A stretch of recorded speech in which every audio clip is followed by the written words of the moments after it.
And there we go. There you go. We're recording. Anything else I've forgotten, please wave your hands. Right, Lee, welcome. We've been hoping, we've been wanting to have somebody talk to us about, oops, go let Stuart in, talk to us about timber marks, trade marks on timbers, particularly the sort of the Baltic marks, because so much timber in the 17th and 18th and 19th centuries, Corley, correct me if I'm wrong, came from the Baltic region.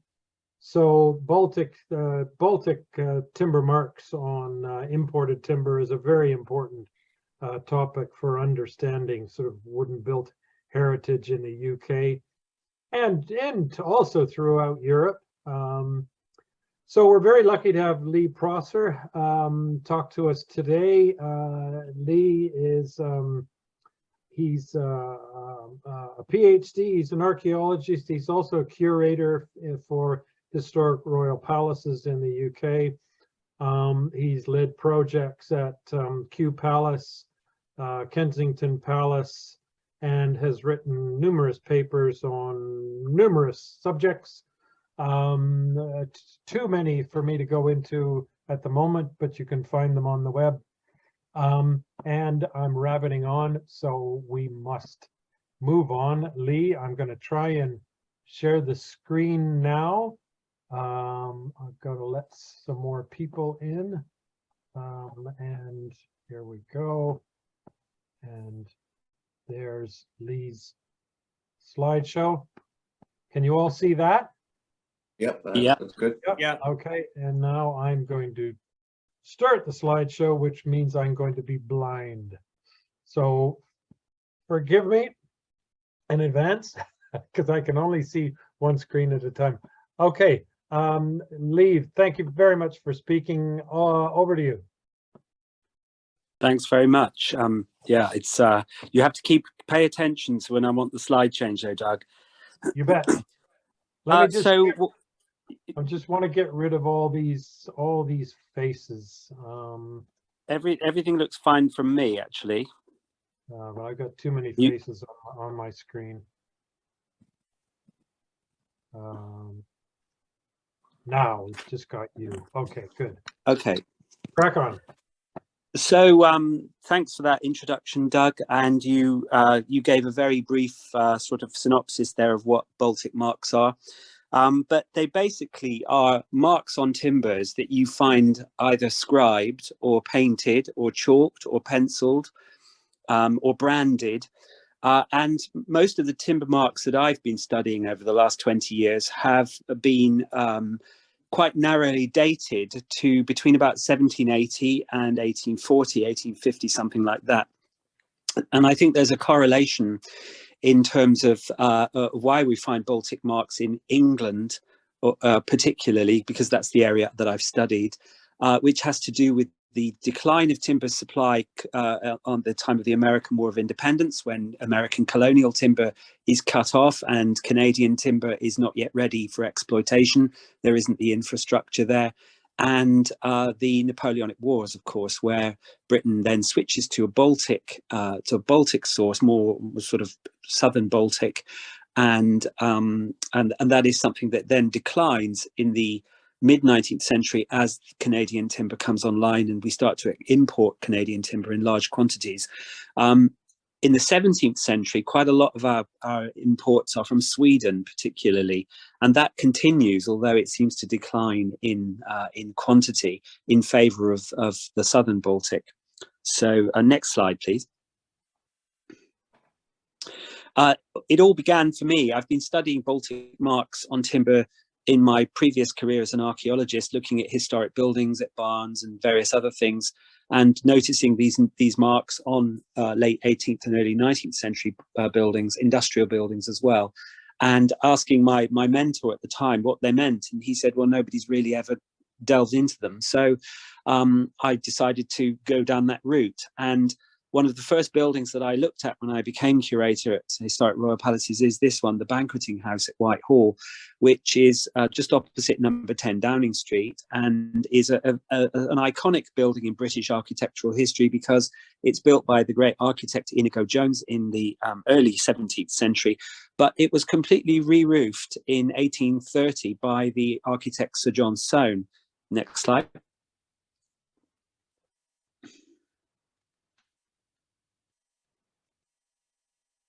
I can see the mouse moving.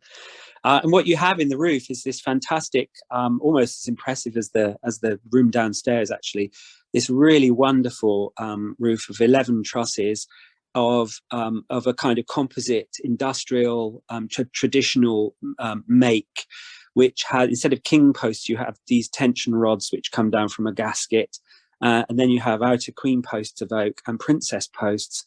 And then all of this bracing, principal rafters, purlins, everything else is all softwood. So it's a combination, as we would expect to find, of oak for the uprights and softwood for everything else. Next slide, please. But what I noticed is that this roof is absolutely full of timber, which is marked. And it's an extremely well recorded roof, actually. Soane was obsessive about keeping records, and pretty much everything is recorded except the origin of the timber. And that seems to be the one thing that's not recorded. But you can see here one of the marks on a brace. And the markings are actually quite legible there. You can see the letters B, R, A, and then N, and then something that disappears behind that later piece of steel. And the word actually says Bransk, which looks like the name of a place. And so I started collecting these marks in earnest, and this is really where it all began. Next slide, please. So, I started out thinking what's written about it, and in fact, almost nothing is written. Next slide. The first kind of intimations of Baltic marks were published in the 90s by Patrick Green, who was working on this building, now the Museum of Science and Industry in Manchester, but which began life as the 1830s warehouse. And it was recorded by Oxford Archaeology in the 90s, and they found something like 800 marks in the timber of the roof. Next one, please. And apart from publishing something like this, which was a sort of one-off example, it's never really been properly scrutinized and published. And in fact, this drawing that you see, which was in the Journal of Industrial Archaeology, next slide, please, actually illustrates most of the marks upside down. When you turn the drawing upside down, you can see there are Arabic numerals and there are letters which are quite legible. So it's really getting to the bottom of what these all mean. Many of them seem to be quite legible. Next, please. There is some contemporary literature. One of my most treasured possessions is this book, which is an 1894 book of shipping marks on sawn and planed wood, which is from the European market, as you can see. Next. And it gives you really interesting letters, signs, crowns, that sort of thing, which illustrate where timber is coming from in the late 19th century. The problem is that when we've tried to compare these letters and signs with timber that we actually find in buildings, it's very rarely that you can ever make a correlation to those. And I think one of the problems is that a lot of these marks were put on the ends of timber, and of course the ends either get cut off or they are hidden in buildings and not there in plain sight. So this book is somewhat late for the purpose. Next slide, please. One of the most interesting aspects or documentary sources is a parliamentary commission that was made in 1835, and it was published. And it was a report on the rising timber duties of Baltic timber that was occurring in the early part of the 19th century. And merchants were worried about what was going on, why import duties were rising so quickly. And this is an absolutely wonderful source for describing how the timber is actually processed, and it gives us the words of particular timber merchants and people who were called to the commission, parliamentary commission, as witnesses. Next one, please. And you can see from 1787, when the duty on timber, on the left-hand side, there was 6 shillings and 8p. By 1819, Baltic timber duties had risen to £3 and 5 shillings. So they'd gone up a huge amount. And this is the commission was inquiring as to why the duties had risen so much. It was partly to do with the Napoleonic Wars, but it was also to do with the attempts to stimulate the trade in Canadian timber. So Baltic timber was being penalised at the expense of Canadian timber, and merchants who dealt mostly with Baltic sources were very unhappy about this. But it gives you a good context and a background as to why we see Baltic timber clustered so tightly chronologically in England in that sort of 70-year period. Next one, please. And there are a couple of timber merchants that who were quite prominent at the time. People like James Dixon and Isaac Solly, who ran their timber merchant businesses from London, and had been importing timber since the 1760s. So we get a sort of retrospective view of how these processes occurred at the same time. Next one. So I'm going to just briefly look at the context, really, because I think it's quite fascinating how the timber was procured and how it got to England. Next one. And we start really with a map of Europe, of course, in 1815, very different geopolitical view than we would have today. Most of Eastern Europe dominated by the three great powers of Russia, the Russian Empire, Prussia, as yet not part of a united Germany, and the Austro-Hungarian Empire in the south. And between them, they controlled most of the timber supplies that lay in what is today Poland, Belarus, and other countries on that eastern fringe of Europe.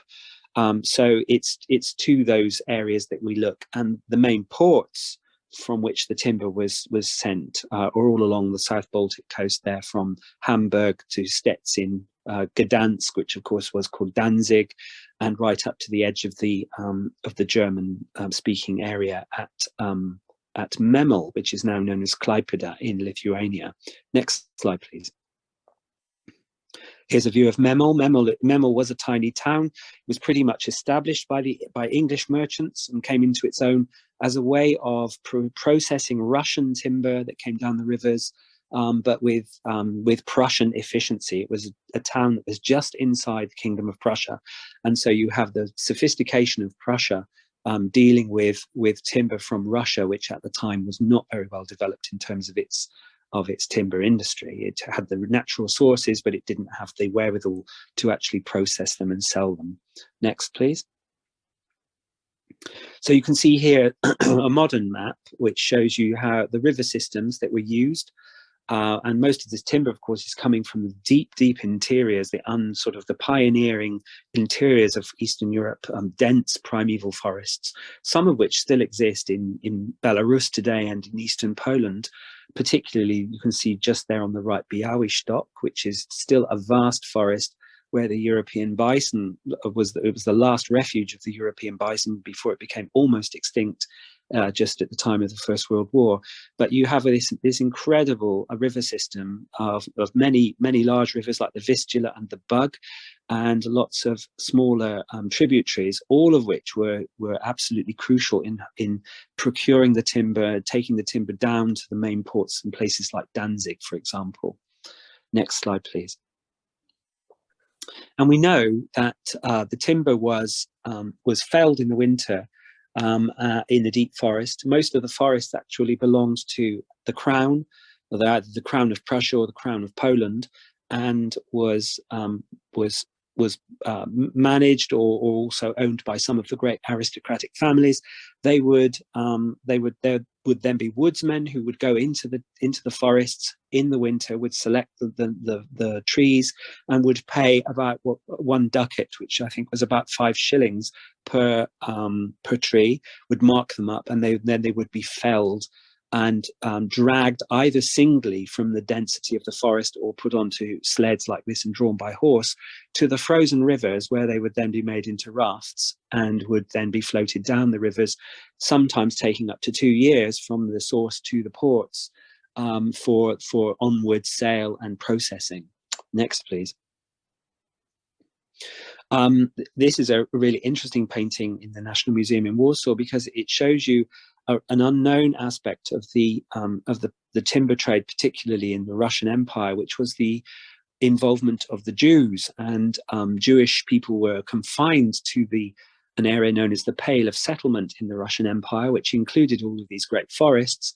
And they were forbidden from engaging in many professions.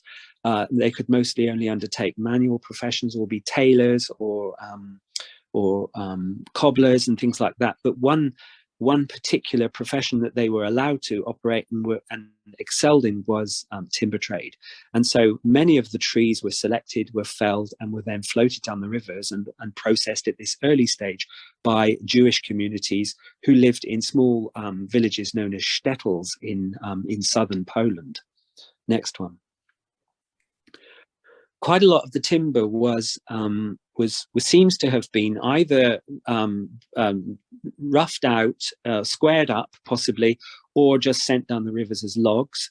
And we certainly find that, next slide, in buildings. So for example, at Hampton Court, we have a timber here in the Great Watching Chamber roof of about 1806, where you can see that the timber has been roughly side axed, so it was a squared up bulk, and it also shows evidence of water damage and of weathering as well. So one can assume that this bulk of timber was squared before it was floated down the rivers. Perhaps it was in the water for a year or two before it was dispatched. And then the other three faces of this timber are sawn.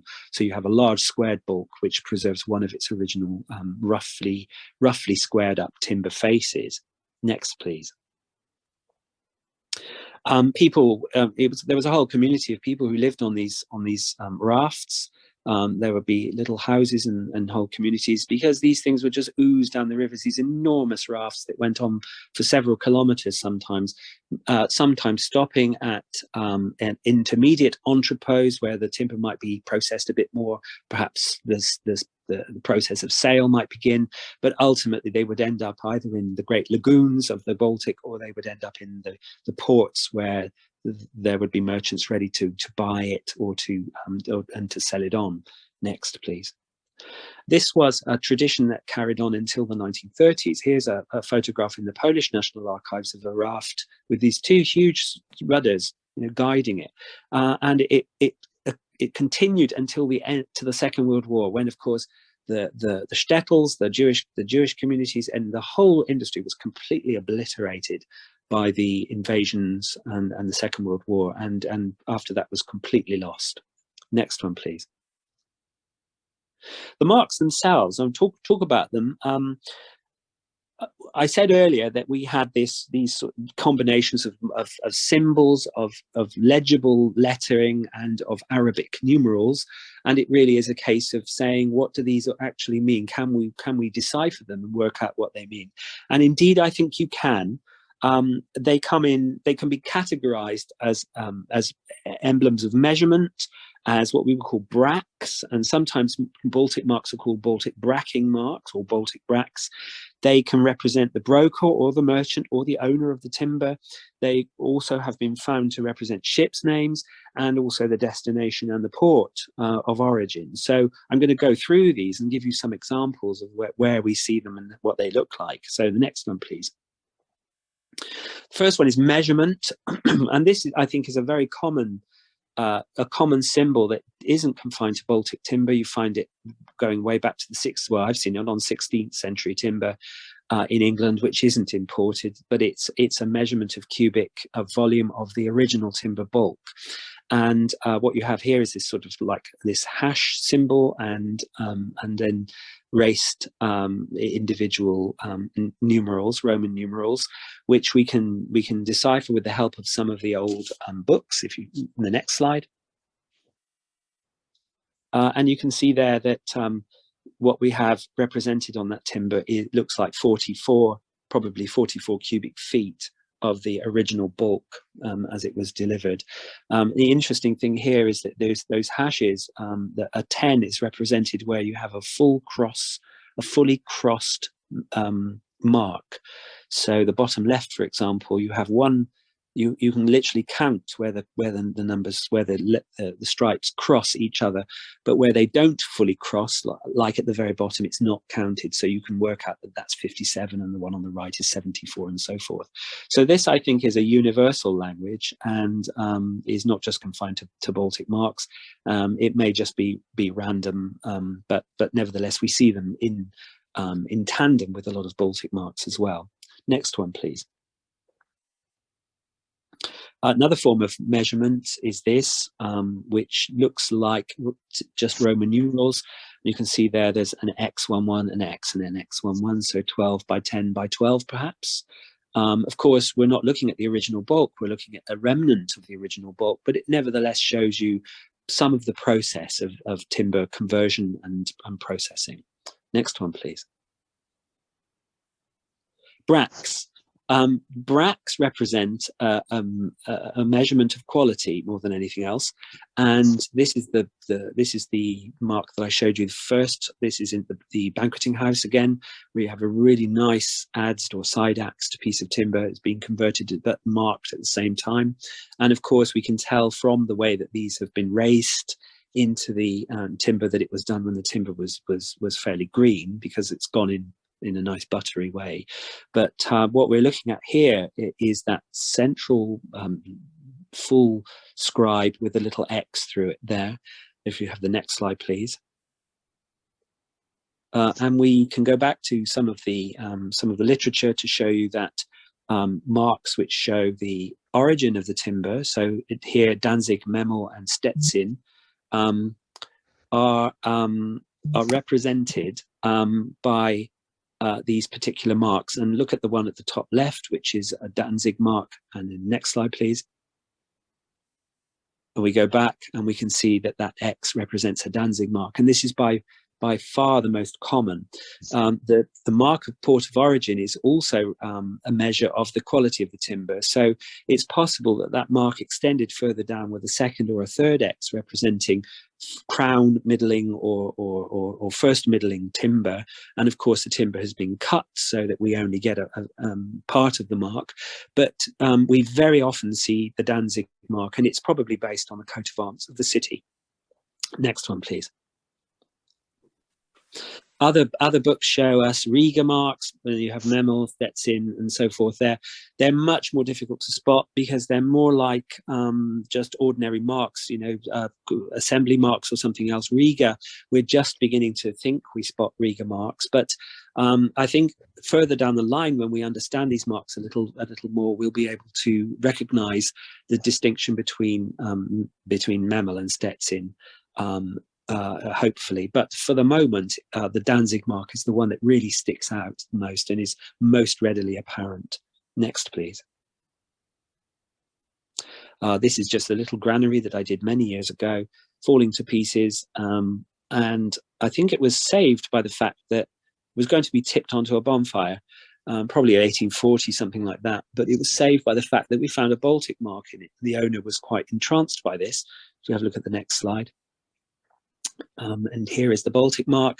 Just to the left of the yellow sticker, you can see the Danzig mark, and then a number of other letters and numerals that I'll look at shortly. Next one, please. Another category is broker, owner, merchant. So what we can see is that timber being marked to represent the port of origin and also the quality of the timber and also the cubic measurement of it. But of course, these timbers are being bought and sold with great frequency. And how do you know that you've bought a bulk of timber? Or which timber has been brokered by who for the commission? And so you have marks which are applied seemingly to reflect that. Next one, please. Here's a very strange barn of about 1860, something like that, 1850, 1860. In Essex. I've never quite come across a design like this before. It looks very industrial and almost like a flat pack design, but it's not very English. But one of the timbers had a really interesting mark on it, which is next slide. And you might or might not be able to see a mark going up that post, but I've rotated it in the next slide. And what you can see there is the name Emmanuel, and it's very legible. What does Emmanuel represent? That seems to be the name of somebody, a surname, possibly Jewish, but not necessarily, but obviously representing an owner or a broker. Next, or a merchant. Here's another one from Hertfordshire of about 1840. I'm not sure quite how legible these are on your screens, but that says something like J.H. Wilbig. Which is quite quite patently the name of a German or a Germanic a person with initials, and so must represent again an owner or a merchant or a broker. Next one. This is the Royal Naval Dockyard at Chatham, the rope house, which is, I think, 1.5 miles long, something ridiculous like that, one of the longest buildings in the world, absolutely full of Baltic marks. Next slide, please. And you can see on there, you've got the initials, which look like VB. So we see these random marks, not necessarily in association with others, but seemingly representing the initials of somebody. Next, please. And we've started to collect these. This looks like I or JW. This is on the 19th century timber at Hampton Court Palace. Next slide, please. And if we go back to Patrick Green's publication in the Journal of Industrial Archaeology, you can see one of the marks there, the larger central mark definitely has the Danzig mark on the left-hand side, then the letters 3 and 6, and then what appears to be the initials of a person or a merchant, BWH. And if we go to the next slide, I've put in some of the recorded marks from the banqueting house. The Museum of Science and Technology, don't forget, is 1830. The banqueting house in Whitehall is 1830. And you can see on the right-hand side there, the same initials, BWH, which have been scribed through, been crossed out. So perhaps there was a change of mind, or the timber was sold on, and that was, an attempt was made to erase that. But nevertheless, you can still see the longest mark there in the center has the Danzig cross running through the center of it. So there's a certain correspondence there, and it might be possible with further research to understand who this BWH is. Perhaps it's the name of a timber merchant's house or a particular broker. Next one, please. Ship names are also they come up occasionally, and they're often names that we can associate with known ships that were known to be carrying Baltic timber. So the next slide, please. There's a couple of which are very satisfying, actually. This is again in the banqueting house, and I mean, it doesn't take much to read this. It says Georgina. Georgina must be the name of the ship, but you'll notice the way that they've represented the I there with the sort of serifs through it. Looks like a bit like an E, and we often find on Baltic timbers that I's are represented that way, perhaps as a means of not confusing them with another mark. So there we have Georgina. Next slide, please. Here's another, not very clear, so I've tidied it up a bit. Next slide, please.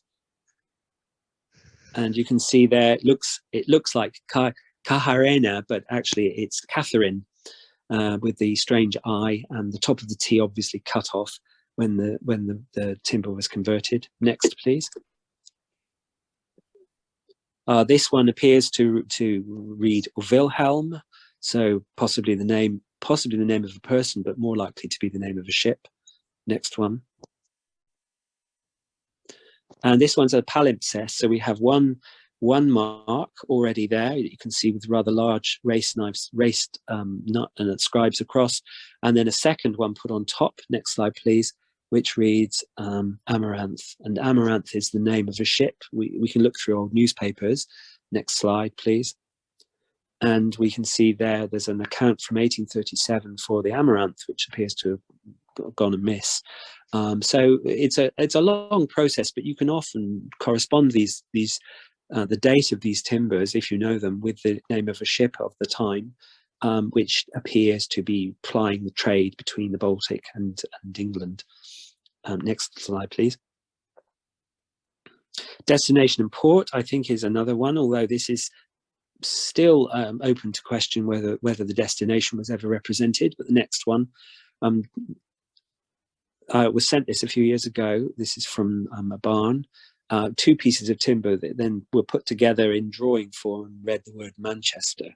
Now that could represent the name of a ship, but it's also possibly the destination. And another one, next slide, please, which I saw in a malting here in Ware in Hertfordshire about 1840. Next slide, please. a mark which I looked at for a long time before I realized that it was actually upside down. Next, please. And once you turn it upside down, next slide, please, and trace over it, it reads London. So again, very, very likely to be the destination. This part of the world, where is not far from London. It's only a few hours and it's accessible by river. So timber could go up the river, but it could also equally be the name of the ship. So keep an open mind on that one. Next, please. Ambiguous. There's quite a lot of ambiguity still. We are, 20 years into studying this, but we still don't know a great deal. Next slide, please. This is one at Hampton Court Palace again, possibly 1806, and it reads Hilton. Now, Hilton could be the name of a place. There is a Hilton near Liverpool. It could be the name of the merchant or broker. So it's difficult to know, really. Again, more research needed. Next, please. So I'll tell you a little bit now about the Arabic numerals and letters where we've made some progress. Next, please. So what we've already started to see is the Danzig mark that you can see in the center there, but also marks on either side. Next slide, please. And you can see an N on the left-hand side with a little X. That little X appears to be something that separates the letter N, which seems to represent the contraction of the word number. So we've got literally number 1038, a Danzig mark, 81, and then MM. And through a process of elimination and also by comparison with some of the old texts, we're able to work out what exactly this means. Next slide, please. And it seems to represent the load or the float or the raft number on the left-hand side. Danzig, which I've already spoken about, possibly another representation of the float or raft, but on the right-hand side, the initials of the bracker. So this is the man assessing the wood for its quality and for its size, and he is taking ownership of that responsibility by putting his initials on it. So where we see this particular sequence of numbers and letters, we can be sure that the ones on the right are the brackers and not merchants or anything else. Next, please. And that's also somewhat has been confirmed by studies which happened years ago in the Netherlands by a colleague called Gabby van Tussenbroek, who works in the city of Amsterdam, and the National Maritime Museum in Amsterdam of about 1787, something like that, has Baltic marks of a very slightly different form, but he's worked out pretty much the same thing that you can see there, where some of the marks represent the length and the thickness of the timber, the bracker or the bracker, possibly the raft number, and at the bottom the purchaser, in this case the Dutch East India Company. So we're finding that where people have done some work on similar things on the continent, that they're broadly the same but not quite exactly the same. Next, please. What we also know from studies that have been done in shipyards is that the scribe marks that we find on the sides of the timber are sometimes, well, presumably replicated on the ends of the timber by brands. So by proper letters, if you like, legible letters put into the ends of the timbers. But like before, as I mentioned, you rarely ever get to see the end of the timber, so we can't be absolutely sure, but you can see that there's a whole host of numbers that seem to have been added ad hoc, possibly as part of a long process. And it may be that each stage of the timber, they're adding another mark, adding another mark, adding another mark, and so forth. So we're building up a sequence of marks that are not always put on at the same time. These are things still to discuss, I think. Next, please.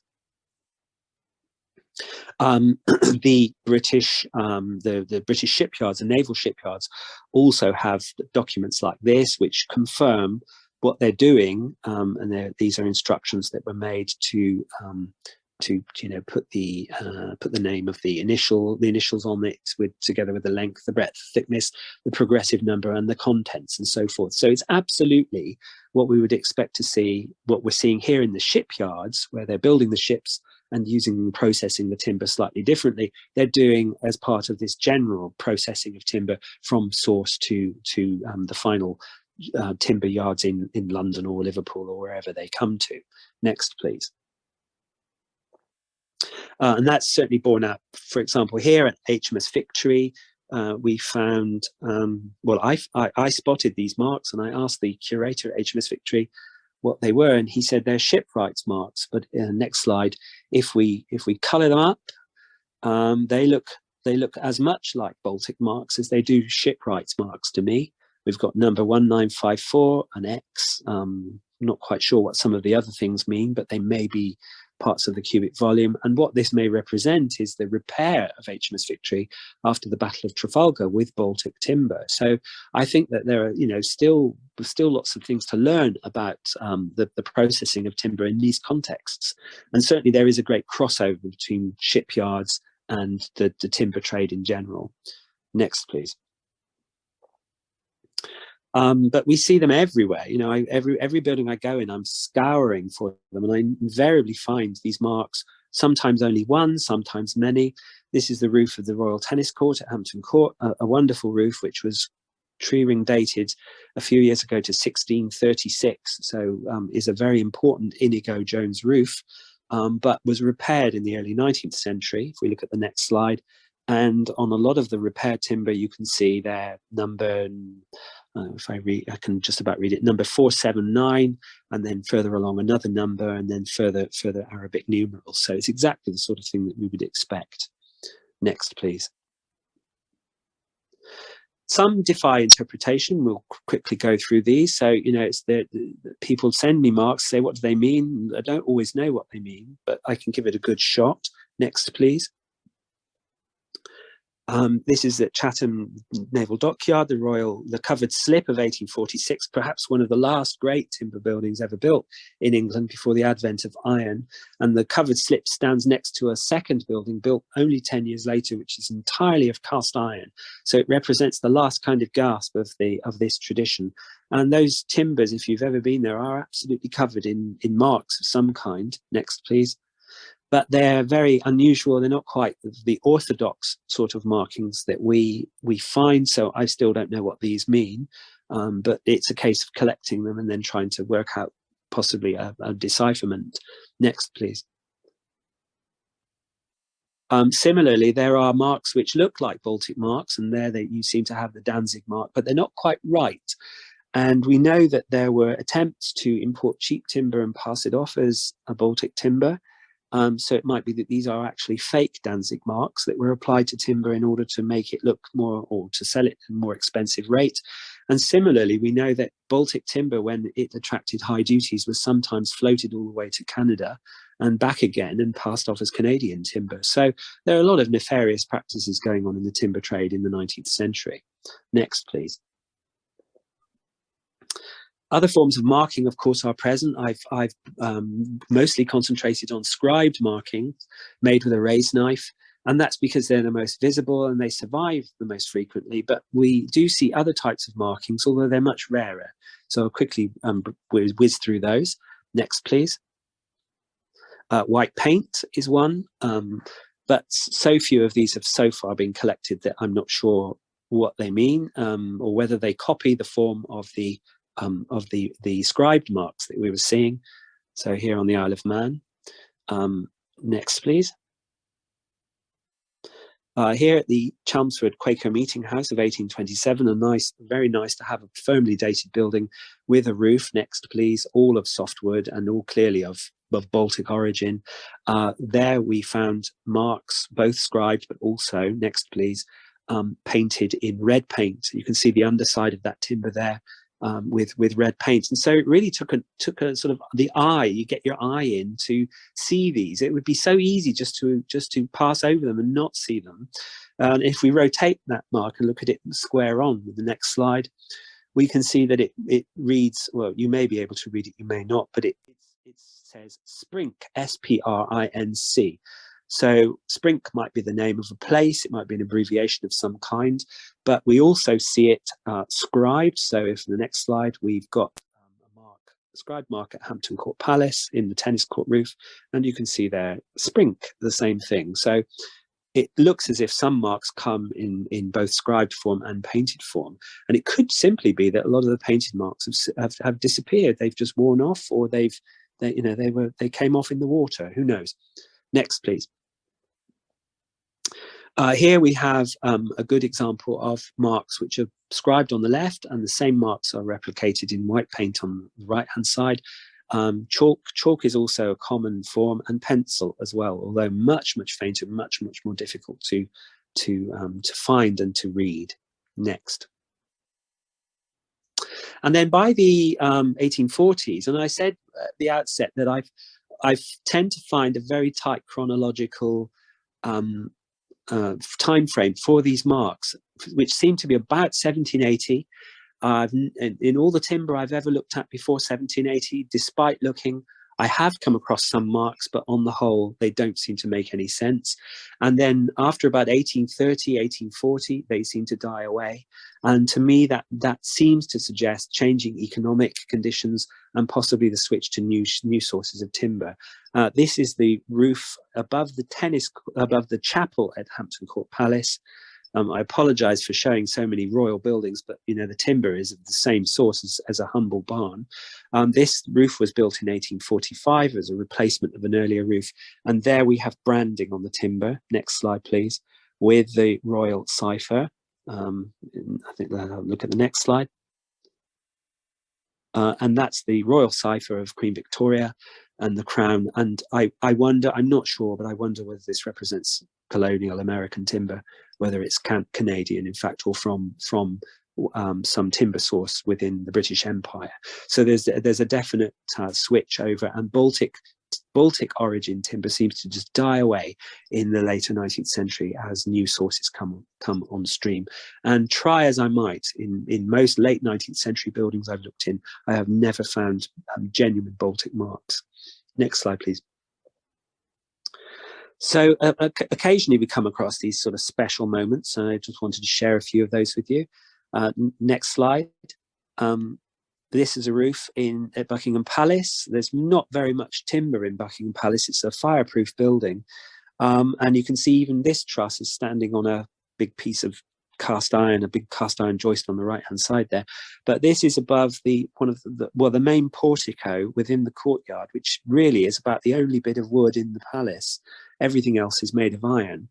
And I was taken in there a few years ago and thought, oh, this looks promising, 1824, exactly the right date. And sure enough, on the timber, next slide, please. There you have it. And it's actually rather wonderful because it conforms to all of those conventions that we've managed to decipher. So we've got the name, we've got the number probably of the float or the raft on the left-hand side. We've got the Danzig mark. We've got number 39, possibly another floater. And then on the right-hand side, we've got the initials of the wrecker, KE. So it's really lovely to be able to say, we can tell you where this comes from. Potentially one day, possibly the name of the wrecker, if such things could be tracked down. But generally tell a story about this timber of how it got here from a forest deep in southern Poland via Danzig through to London, and then finally, put in Buckingham Palace. Next one, please. Tansy Collins, one of my colleagues, has been studying this and has taken it to a new level by looking at the timber merchants and seeing whether any of their records could tell us anything more. And she has this picture of, I think it's Hull, which was a great timber importing place in the 19th century, late 19th century. But by blowing up that picture, next please, she was able to see that quite a lot of the marks were on the end of the timber in red paint or in red ink or in stencil of some kind. And those we can begin to correspond with the shipping marks book that I showed you from the late 19th century. And a couple of years ago, I was out and about just out somewhere and saw a load of timber, next please. And sure enough, there on the end of it, it's still being done today. So it's exactly the same process. But of course, on the ends of the timbers where you wouldn't expect to see them when they were incorporated into a building. Next one, please. Just a couple of last slides now. This is another malting in Ware in Hertfordshire, in South Hertfordshire, where inside lots of softwood, and one of the marks in there, next slide please, It was again a legible mark, which looks, I don't know if you can read it, but it says Navarino. And to me, that must be the name of a ship. And about 2 weeks after I saw this mark, I happened to be at the National Maritime Museum in Greenwich, and they have a wonderful collection of ships' heads just underneath the Cutty Sark. And next slide, please. And one of these ships was the Navarino, and this is the ship's figurehead from the Navarino. So a wonderful kind of correspondence there, and really bringing that whole process to light. And I think I've got one more slide. Next, please. A friend sent me this and said, this is in a windmill in Suffolk somewhere. I'm not sure the exact location. It's being renovated, had these wonderful marks on them. And he said to me, do you think these mean anything? And I stared at this for a while, and then it almost like some kind of puzzle, it resolved itself to me. And I don't know if you can read it, but what it says is Queen of the Ocean. And there you have it, absolutely in a nutshell. You know, that was the name of the ship that brought that timber to Suffolk. So really, in conclusion, it's a very, very rapid run through of the study that I and a few other colleagues have been undertaking in the last few years, really just by collecting and then doing a little bit more research. There's still a great deal more to do, but most of the timber appears to come from the southern Baltic ports. From Russia, Poland, Prussia, what is now Eastern Germany. What I've never found is marking on Swedish timber, and Swedish timber must have been still a very important component in British imports in the 18th and 19th century. So I think maybe there are other ways that the timber was identified, but it would be interesting to know how that timber was actually processed.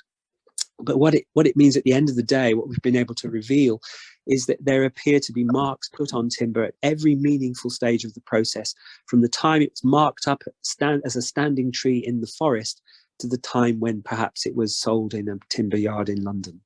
And on that note, I shall say thank you very much.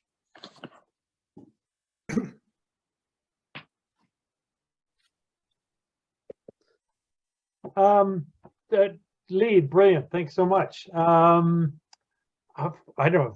Personally, I think for me, you've taken a lot of the mystery out, but interestingly enough, there's still a lot of mystery left.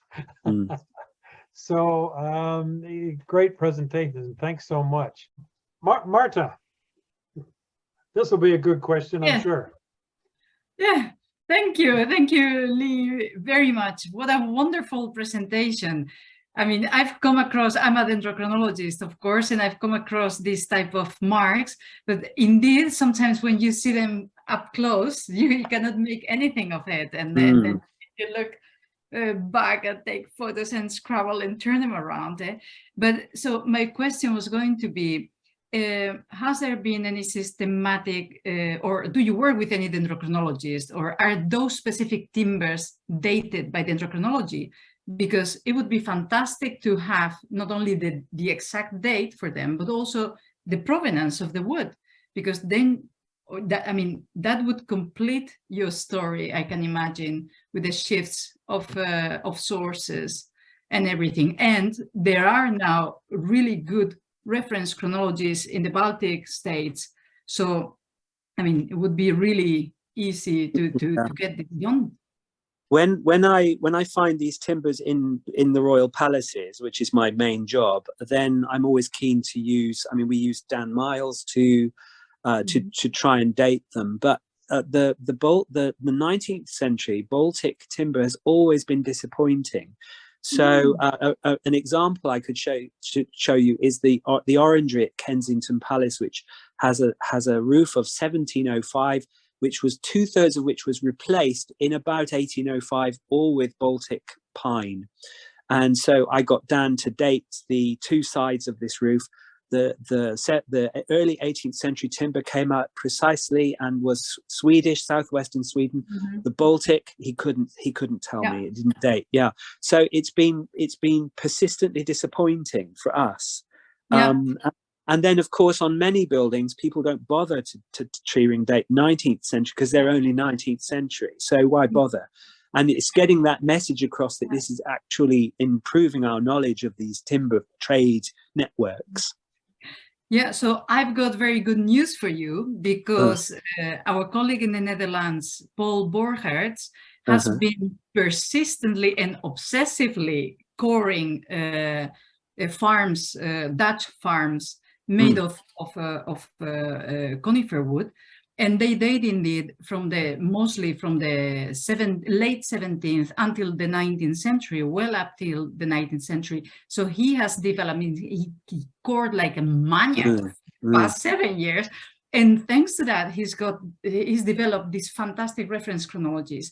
So I can contact Dan Miles myself if he is the one doing this job, and pass it on, putting them in contact, because I'm sure that he will be able to date those series by now, and it would be fantastic. I remember Dan telling me about him and saying how things are improving, which is great news actually, because you know, so much British timber in buildings is of that crucial 19th century date. It's like we were hoovering up all of the timber of the world. And so, you know, barns and industrial buildings are full of it, and it really needs a proper study. Yeah, definitely. Yeah, wonderful. Well, I will email Dan. Yeah. Thank you. Thanks, Marta. Where'd you go, Lee? Oh, there you go. I'm here. I don't know if you know Dominik Mazinski from Poland. Dominic he's here today. We haven't seen him in a while, but I'm really pleased to have him back. He asked me to share some of his research on Baltic timber marks, some fascinating slideshows that he's been sending over the years. I don't, you know, maybe I can put the two of you together, because that would be useful. He's done a lot of work on timber marks from Poland and from the region. Dominic, I don't know if you want to sort of say hi or add anything to my rambles. Yes. Hello. Thank you very much for your very nice presentation. And you know, we have a small collection of documentation of these marks, but for us it's not the Baltic marks, but the trademarks. Yes. And this is the trademarks you can see also in Brussels, in the port of Belgium. Yes. Gdańsk, but you can see also in Gdańsk, in the place. So unfortunately, during the wars, many houses was completely destroyed, so wooden construction disappear, and these marks sometimes are hidden. Yes. In the construction, so it's a very good subject for many next years for archaeologists and people who do research in wooden construction, wooden history of wooden construction also. I think all through the time I've been studying. In my presentation, yes, some different marks, you know. Yeah, but they're recognizable though. Yes, and we will be very happy if you can help us to understand this. Some you know. I'll do the introductions. I'll do the introductions, Dominic and Lee. Okay. I'm conscious also that all the time I've been studying these marks, because so many of them come from what is now Poland, I think to myself, I really have to go there and, you know, talk to people, because there may be a wealth of information there that I haven't tapped into yet. Well, Dominic might be your man. He's yes. So he's on the International Wood Committee with us. He's also the chair of the, I think, chair of the Poland ICOMOS Wood Committee. So thanks again. See you the next time. Bye-bye. Bye.